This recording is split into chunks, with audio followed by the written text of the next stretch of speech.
Welcome to నమస్తే తెలంగాణ. నేను మీ ప్రియ రమేష్. ముందుగా హెడ్లైన్స్.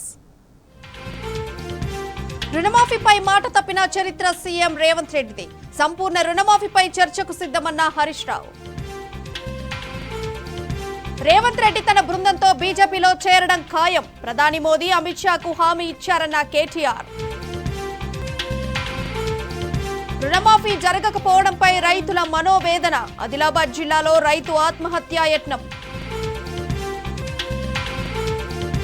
రాష్ట్రంలోని పలు జిల్లాలో ధర్నాలు, రాస్తారోకోలు. రుణమాఫీ జరగకపోవడంపై బగ్గుమంటున్న అన్నదాతలు. కోల్కతా డాక్టర్ హత్యాచారంపై ఆగని నిరసనలు. ఇవాళ దేశవ్యాప్తంగా డాక్టర్ల విధుల బహిష్కరణ.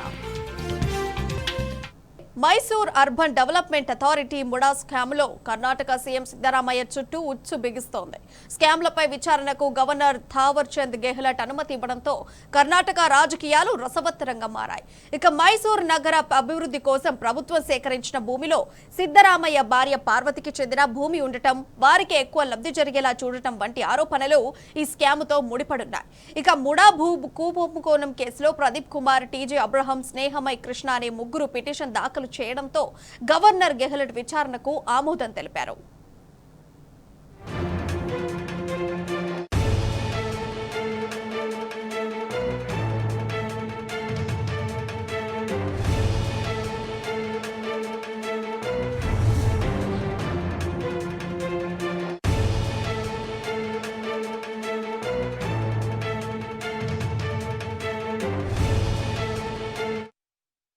ఇక ఈ కేసులో గవర్నర్ సీఎం సిద్ధరామయ్యపై విచారణకు గ్రీన్ సిగ్నల్ ఇవ్వడం సంచలనంగా మారింది. ఈ విషయంపై డిప్యూటీ సీఎం శివకుమార్ స్పందిస్తూ ప్రభుత్వాన్ని పడగొట్టేందుకు బీజేపీ, జేడీఎస్లు చేస్తున్న కుట్ర అని అభివర్ణించారు. అయితే తాను ఏ తప్పు చేయలేదని కర్ణాటక ముఖ్యమంత్రి అన్నారు. గవర్నర్ నిర్ణయం రాజ్యాంగ వ్యతిరేకం, చట్ట వ్యతిరేకమని చెప్పారు. దీనిని కోర్టులో సవాల్ చేస్తానని అన్నారు. ప్రజాస్వామ్యబద్ధంగా ఎన్నికైన ప్రభుత్వాన్ని కూల్చడానికే జరిగే కుట్రలను తిప్పికొడతామని కాంగ్రెస్ హైకమాండ్ మద్దతు ఉంటుందన్నారు. మరోవైపు ప్రతిపక్ష బీజేపీ నేతలు మాత్రం సీఎం పదవికి సిద్ధరామయ్య వెంటనే రాజీనామా చేయాలని డిమాండ్ చేస్తున్నారు. When Siddharamaya was the deputy chief minister, the land was denotified. When he was the chief minister, the son-in-law purchases the land and through a gift deed gifts it to his wife. When Siddharamaya was the chief minister again, his wife applies for compensation from Muda, who sits in the Muda council when the resolution is passed. The chief minister's son, who is the MLA, he sits in the meeting and then he awards 14 sites in an upmarket locality in the name of his mother. This in gist is the modus operandi of the Muda scam, which is ఇక సిద్ధరామయ్య భార్య పార్వతి మైసూరు పరిసరాల్లోని తన 3 ఎకరాల 16 గుంటల భూమిని నగర అభివృద్ధి కోసం అప్పగించింది. దీనికి బదులుగా నగరంలోని అత్యంత విలువైన స్థలాలు, ఆమెకు భూములు కేటాయించడం వివాదాస్పదమైంది. ఇది చట్ట విరుద్ధమని, దీనివల్ల ఖజానాకు 45 కోట్ల రూపాయల నష్టం వాటిల్లిందని లోకాయుక్త చెప్పింది. ఇక పోలీసులకు జూలై నెలలో దాఖలు చేసిన ఫిర్యాదులో ఆరోపించారు. ఈ ఫిర్యాదులో సిద్ధరామయ్య, ఆయన భార్య, కుమారుడు ఎస్ యతీంద్ర, ముడా సీనియర్ అధికారుల పేర్లున్నాయి. అయితే తన భార్య పరిహారం పొందిన భూమిని ఆమె సోదరుడు మల్లికార్జున 1998లో కానుకగా ఇచ్చారని సిద్ధరామయ్య వాదించారు. 2014లో సిద్ధరామయ్య ముఖ్యమంత్రిగా ఉన్న సమయంలో పార్వతి ఈ భూమికి పరిహారం ఇవ్వాలని కోరారు.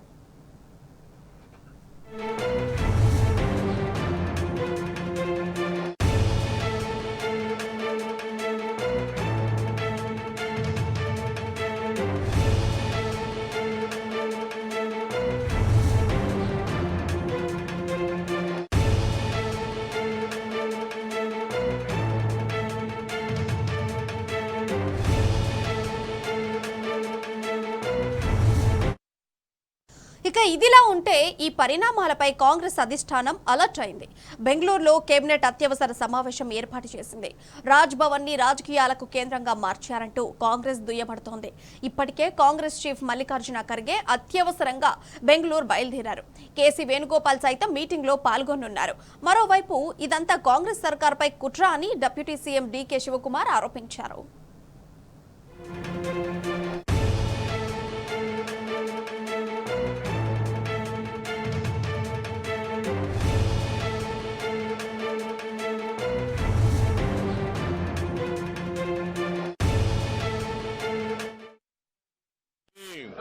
The entire cabinet is with me. The government is with me. All MLAs are with me. All Congress MLAs are with me. MLCs are with me. All Lok Sabha, Rajya Sabha members are with me. And is with me. The entire cabinet is with me. The government is with me. All MLAs are with me. All Congress MLAs are with me. MLCs are with me.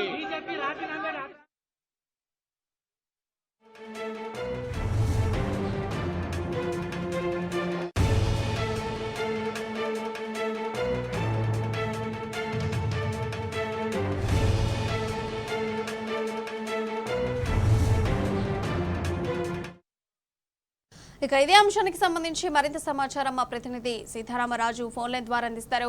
Sitaramaraju, చెప్పండి, updates ఏంటి? MUDA భూకంపకోన scam గురించి updates ఏంటి? కర్ణాటకలో ఒక రాష్ట్ర ముఖ్యమంత్రిని విచారణకు ఆదేశిస్తూ అక్కడి గవర్నర్ విచారణకు ఆదేశించడం అనేది దేశ రాజకీయాల్లోనే తీవ్ర సంచలనం రేకెత్తిస్తోంది. మైసూర్ అర్బన్ డెవలప్మెంట్ అథారిటీకి సంబంధించి ముడా వ్యవహారం ఇది. డెవలప్మెంట్ వ్యవహారంలో భూములకు సంబంధించిన బదలాయింపులో ముఖ్యమంత్రి సతీమణికి సంబంధించిన పాత్రపై ఆరోపణల నేపథ్యంలోనే ఈ విచారణకు ఆదేశించినట్టుగా తెలుస్తోంది. ఈ విచారణ పూర్తిగా మైసూర్ నగరం అభివృద్ధి కోసం ప్రభుత్వం సేకరించిన భూమిలో సిద్ధరామయ్య భార్యకు చెందిన భూమి ఉండడం, వారికి ఎక్కువ లబ్ధి చేకూర్చేలా ముఖ్యమంత్రిగా ఉన్న సమయంలో సిద్ధరామయ్య నిర్ణయం తీసుకున్నారనేది ప్రధానమైన ఆరోపణ. ఈ ఆరోపణ నేపథ్యంలోనే ముగ్గురు దీనిపై పిటిషన్ దాఖలు చేశారు.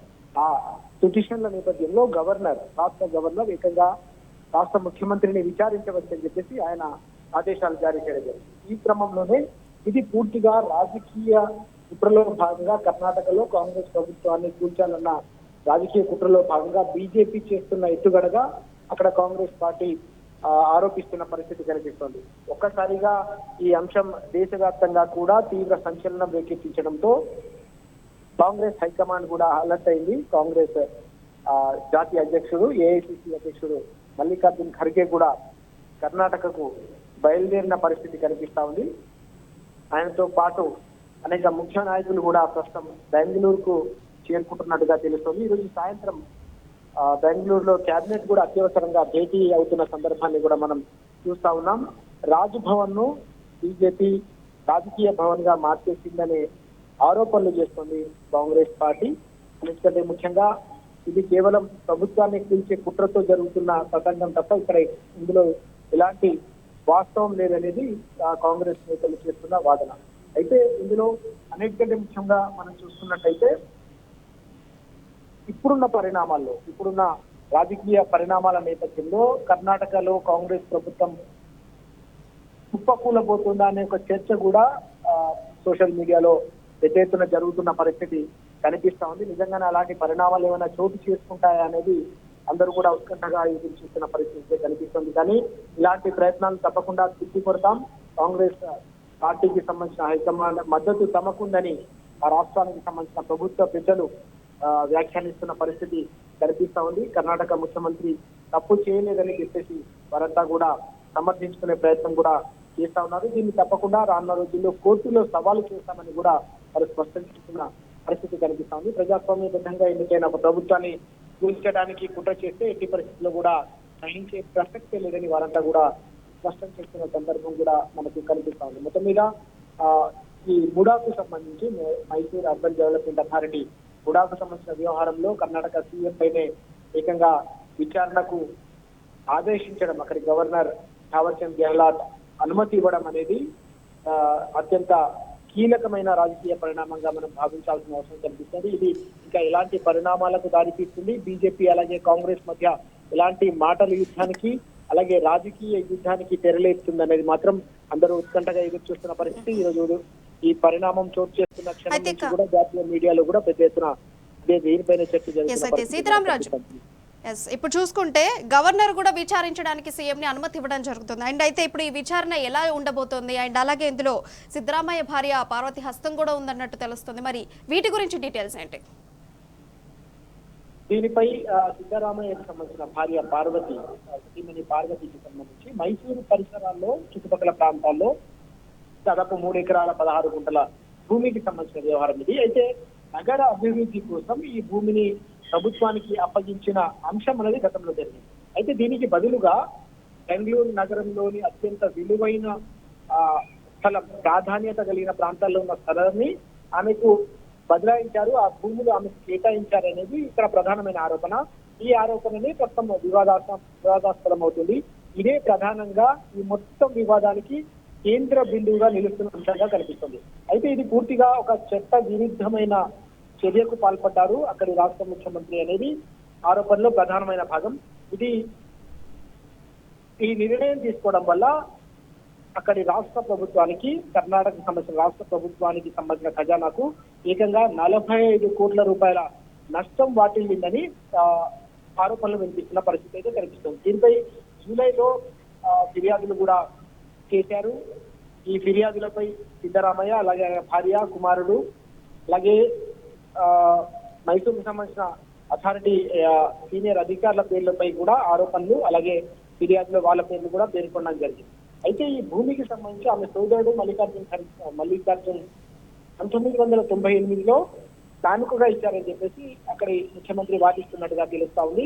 2014లోనే సిద్ధరామయ్య ముఖ్యమంత్రిగా ఉన్న సమయంలో ఈ భూమికి సంబంధించిన బదలాయింపు పరిహారం ఏదైతే ఉందో ఆ పరిహారంకు సంబంధించిన వ్యవహారం తెరపైకి వచ్చింది అనేది ప్రధానంగా ఇప్పుడు వినిపిస్తున్న వాదన. అయితే ఇది ఎలాంటి మలుపులు తిరుగుతుంది, దీనిపై విచారణ ఎలా సాగుతుంది, విచారణలో ఏం తెలుస్తారు, విచారణను ఇప్పట్లోగా పూర్తి చేస్తారు. అయితే విచారణ ప్రక్రియ నేపథ్యంలో ఇంకా రాజకీయ డిమాండ్లు ఎలా రూపొందుకుంటాయి, కాంగ్రెస్ ప్రభుత్వానికి సంబంధించి ముఖ్యమంత్రిపైనే ఏకంగా విచారణ జరగబోతున్న నేపథ్యంలో నిజంగానే ఆయన రాజీనామాకు సంబంధించిన విషయంలో ఎలాంటి డిమాండ్లు తెరపైకి వస్తాయి, దానిపై కాంగ్రెస్ ఎట్లా స్పందిస్తుంది, ఇది ఎలాంటి పరిణామాలు చోటు చేసుకుంటుందని మాత్రం చూడాల్సిన అవసరం ఉంది. Right, Sitaram Raju, thank you for updates.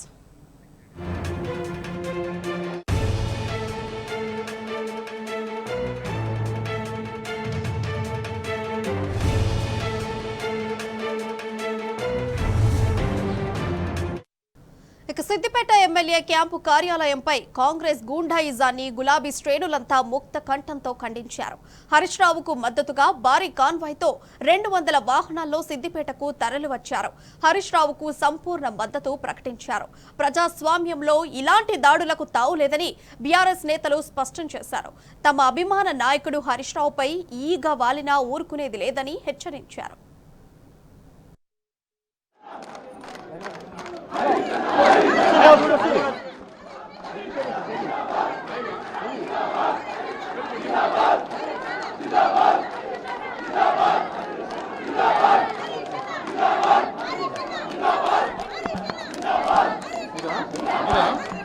ఏది ఇదే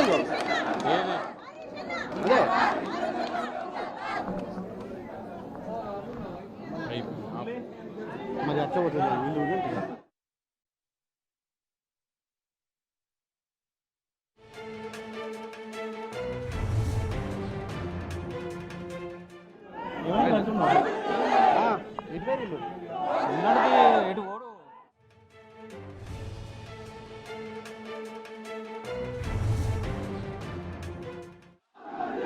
ఎంజాయ్ బాగుంది. 6 గంటల మీటింగ్ ఉంది సాయంత్రం.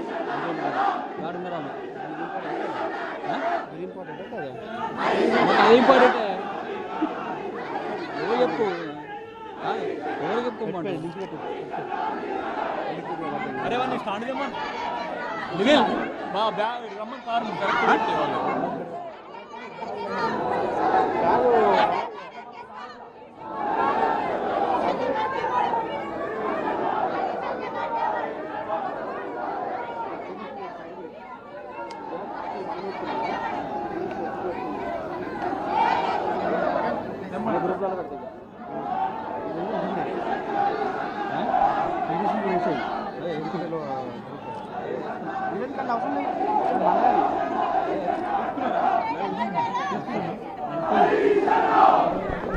హలో రెడీ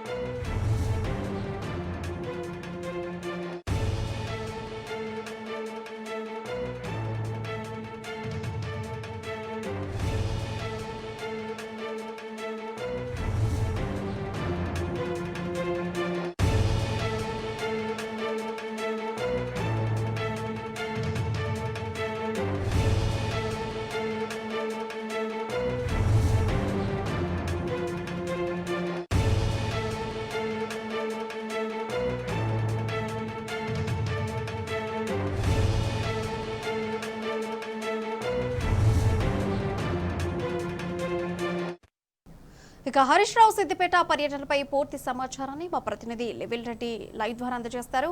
లెవిల్ రెడ్డి, చెప్పండి, అప్డేట్స్ ఎలా ఉన్నాయి అక్కడ?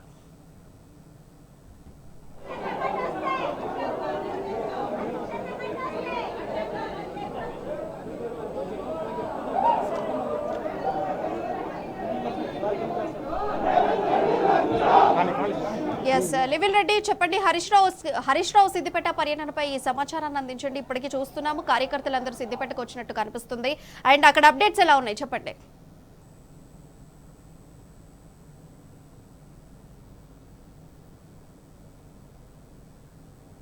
నిన్న సిద్దిపేటలో BRS MLA Harish Rao camp ఆఫీస్పై జరిగిన దాడికి నిరసనగా ఇవాళ పెద్ద ఎత్తున కూడా నిరసనలు కొనసాగుతున్నాయి.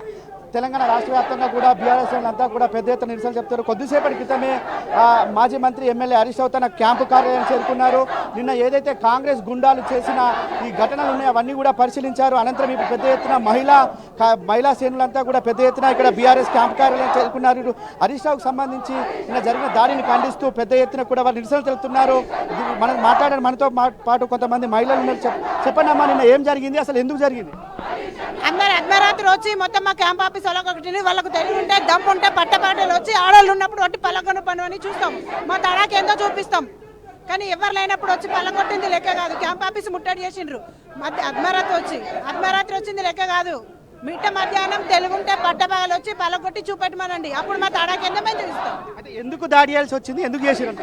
ఏమో మాకు అసలు ఏం తెలియదు, ఆ విషయమే తెలియదు మాకు. అర్ధరాత్రి వచ్చినప్పుడు మాకేం తెలియదు కదా. గతంలో ఎప్పుడు కూడా ఇలాంటి దాడులు సిద్దిపేట జరగలేదు, ఇవాళ ఎందుకు జరుగుతున్నాయి? అసలు గవర్నమెంట్ మారినుండే ఇవన్నీ జరుగుతున్నాయని మాకు అనిపిస్తుంది. 6 గ్యారెంటీలు మా అన్న నిలదీసి అసెంబ్లీలో వాళ్ళని అడిగినందుకు, రైతు బంధు ఇవ్వలేనందుకు, ఇవన్నీ అన్న నిలదీసి అడుగుతుండు కాబట్టి, రుణమాఫీ ఇవన్నీ అడుగుతుండు కాబట్టి ఇవన్నీ దాడులు జరుగుతున్నాయని మేము అనుకుంటున్నాము. కానీ ఇవన్నీ మేము ఎలాంటి దాడులకు మేము భయపడము. 30 ఏళ్ల నుంచి మేము సాధించుకున్న తెలంగాణ ఇలాంటి పోరాటాలు ఎన్నో చేసినాం మేము. ఇదేం మాకు కొత్త కాదు. అసెంబ్లీలో అన్ని నిలదీసినందుకే ఇవన్నీ జరుగుతున్నాయని మేము అనుకుంటున్నాం. ఇలా చాలా మంది కూడా జై తెలంగాణ. తెలంగాణ పుట్టింది సిద్దిపేట గడ్డ. కేసీఆర్ అంటే రేవంత్ రెడ్డి గారికి కళ్ళు పొరలొచ్చినాయి. వాడు 6 గ్యారంటీలు అయినా నాడు మాట్లాడాలి. సిద్దిపేట దొరికితే తొక్కుతా లంజాడుకును. ఒక్కటే హరీష్ రావు ఇంట్లోకి వాళ్ళ గుండె ఎంత, వాళ్ళు ఏ రకంగా ఈ ఇంట్లోకి వచ్చిండ్రు, క్యాంప్ ఆఫీసులు అడిగి ఎట్లా పెట్టిర్రు. క్యాంప్ ఆఫీసులకు వచ్చిన నా కొడుకులను తొక్కితే తోలు తీస్తా. మాకు 6 గ్యారెంటీలు కరెక్ట్ చేస్తే హరీష్ రావు మాట నిలబెడతాడు, తప్పకుండా నిలబెడతాడు. బస్సు ఎవడన్నా పొడిగాయిండా, బస్సు ఎందుకు పెట్టిండు? గాడిది బస్సు అవసరం లేదు. రుణమాఫీ చెయ్యని, 2500 ఇయ్యని. 2 లక్షల రుణమాఫీ చేసామని చెప్తుండే కదా, మరి వేయలే, ఎవరికి వేయలే పైసలు. 1 లక్ష కాడికి వేసిండట, పైసలు రుణమాఫీ కాలే. రైతు బంధు లేదు, పింఛన్లు 2 మాటలుగా పెట్టిండు ఈ కొద్ది రోజుల్లో. అన్ని లంగమాటలే. అయినా పర్వాలేదు. కేసీఆర్ తండ్రి లాంటి వాడిని తిట్టుడు. హరీష్ రావు అంటే ఎంత మంచి వ్యక్తి, ఎంత లెక్కల వ్యక్తి. ఆయనను బోసపుచ్చుడు, ఆయన క్యాంప్ ఆఫీసులో కాంగ్రెస్ వాళ్ళు అడుగు పెట్టుడు, అది మంచి పద్ధతి కాదు. వాళ్ళు 6 గ్యారెంటీలు కరెక్ట్ చేసినాక ఆయన ఏమన్నాడో అది మాత్రం నిలబెడతాడు, తప్పకుండా నిలబెడతాడు. కానీ మళ్ళా గన్నవాడు ఏడాబాద్ ఎత్తిన ఆడోళ్ళమే, మహిళలం. సిద్దిపేట మహిళలు అంటే రాక్షసుల కన్నా ఎక్కువ. మేమే తెచ్చినాం. తెలంగాణ అంటే ఏది కానీ కాంగ్రెస్ను పండ పెడతాం మేమే, తొక్కి పెడతాం మేమే. తెలంగాణ తెచ్చిన వాళ్ళమే. కానీ మా హరీష్ రావు అంటుకు రావద్దు. అన్ని చేసినాక ఆయననే చెప్తాడు ఆ ముచ్చట్లు. ఈనాలవాడు. జై తెలంగాణ. ఇప్పుడు మీరు చెప్పండి, నిన్న దాడి ఎందుకు జరిగింది అంటారు? గతంలో ఎన్నడూ కూడా సిద్దిపేట ఇట్లాంటి ఘటనలు జరగలేదు, ఎందుకు ఎప్పుడు జరగలేదు. గత 15 సంవత్సరాల నుంచి ఇప్పుడు ఎవరన్నా వాళ్ళు కాంగ్రెస్ లో ఉన్నప్పుడు కూడా వాళ్ళు ఎప్పుడన్నా వ్యతిరేకంగా ఎవరైనా మహిళలు చేసిండ్రా? మా కేసీఆర్ సార్ కానీ హరీష్ అన్న కానీ ఎట్లా చేసిండ్రు? సిద్దిపేట అంటే హరీష్ అన్న అంటే సిద్దిపేట ఎంతో మంచి పనులు చేసిండ్రు. వాళ్ళలాగా చేయలే. మహిళలు ఎప్పుడన్నా ఇట్లా బయటకు వచ్చిండ్రా? ఇప్పుడు వాళ్ళు ఇష్టం వచ్చినట్టు మా క్యాంప్ ఆఫీసులు చేస్తే మేము ఎవరు ఊరుకున్నాము? హరీష్ అన్న మా ప్రాణాలు ఎట్లనో హరీష్ అన్న అంతా మేము ప్రాణాలకు హరీష్ అన్నకు అడ్డుపడైనా కానీ మేము రక్షించుకుంటాము. మాకు జై హరీష్ అన్న, జై కేసీఆర్. మీరు చెప్పండి అమ్మా, నిన్న దాడి ఎందుకు జరిగింది అంటారు? అసలు హరీష్ రావు ఒక తెలంగాణలోనే ఒక నెంబర్ 1 ఉన్నాడు, అట్లాంటి సిద్దిపేట నెంబర్ 1 స్థానంలో నిలిపిండు. కానీ వాళ్ళ కాంగ్రెస్ అధికారంలోకి వచ్చినాక ఎందుకు జరుగుతున్నాయి దాడులు? తెలంగాణలో మీద కుట్ర చేసి రేవంత్ రెడ్డి తెలంగాణ మీద కుట్ర చేసి వీళ్ళు చాలా చేసిరని 6 గ్యారెంటీలు అమలు చేస్తామని చెప్పి ఒక్కటి కూడా అమలు చేయలేడు. వీళ్ళు ఏదన్నా అన్నారనుకొని వాళ్ళు చెప్పారు. మాట్లాడు. ఏమీ లేదు.